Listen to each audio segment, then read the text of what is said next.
প্রথমে অভিনন্দন এবং শুভেচ্ছা জানাই বাংলাদেশ জাতীয় ফুটবল টিমকে এত ভালো একটি খেলা উপহার দেওয়ার জন্য এবং বাফুফে সংশ্লিষ্ট যারা যারা আছেন, তাবিথ আউয়াল ভাই থেকে শুরু করে যারা টিম ম্যানেজমেন্টের যারা দায়িত্বে আছেন, কোচ সহ সংশ্লিষ্ট সবাইকে।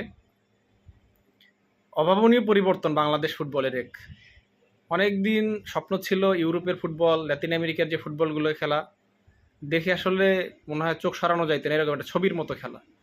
আজকে তার কিছুটা দেখা গেল যে কিছুটা না বলবো, অনেকটাই বাংলাদেশ ফুটবল আসলে আজকে যে ডিসপ্লেটা দেখাইলো আর কি, অনেক ভালো লাগলো। যেরকম পাস অ্যাকিউরেসি, বিশেষ করে আগে বাংলাদেশের 50% পাস দেখা যায় মিস হয়ে যাইতো, রিসিভ করতে পারতো না বল। সেই জায়গা থেকে আজকে মনে হয়েছে যে বাংলাদেশ ফুটবলের এক অভাবনীয় পরিবর্তন।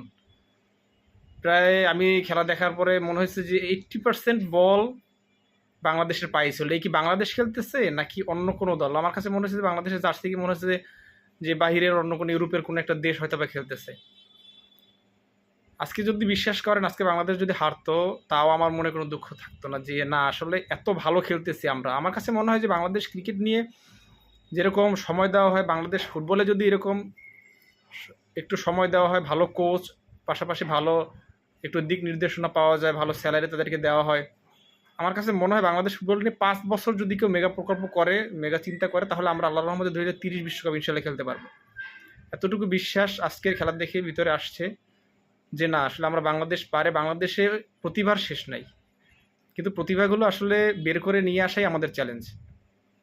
আমাদের বাইরের ফুটবলারদেরকে দেশে এনে, পাশাপাশি আমাদের যারা যারা লোকাল আছেন এনাদেরকে বিভাগীয় পর্যায়ে, যারা যারা জেলা পর্যায়ে টুর্নামেন্টগুলো আয়োজন করার ফলে আমরা এই জিনিসগুলো কিন্তু বের করে নিয়ে আসতে পারি। আমাদের সংশ্লিষ্ট যারা যারা আছেন বাফুফের সবার প্রতি কৃতজ্ঞতা এবং ধন্যবাদ। আপনারা আপনাদের ভালো কাজগুলো করতে থাকবেন ইনশাল্লাহ, এবং আমাদের বাংলাদেশ ফুটবল আরও এগিয়ে যাক। পাশাপাশি আমরা আমাদের টার্গেট হোক আমরা যেন 2030 বিশ্বকাপে আমরা অবশ্যই অবশ্যই পার্টিসিপেট করতে পারি। ধন্যবাদ সবাইকে। এবং আবারও ধন্যবাদ জানাই বাংলাদেশ ফুটবল টিমকে এত ভালো একটা খেলা উপহার দেওয়ার জন্য। জেনুইন এখন বাংলাদেশ ক্রিকেট, আজকে খেলা ছিল 6টার ম্যাচ, সেই ক্রিকেট বাদ দিয়ে আজকে ফুটবল ম্যাচ দেখছি। তার মানে বুঝতেছেন যে কতটা পরিবর্তন। এই বাংলাদেশকে আমরা চাই। আমরা চাই এই বাংলাদেশ আগামী দিন এগিয়ে যাক। সকল সহযোগিতা একজন নাগরিক হিসেবে যত কিছু দরকার ইনশাআল্লাহ বাংলাদেশের পাশে আছি। Love you Bangladesh. সবাই ভালো থাকবেন।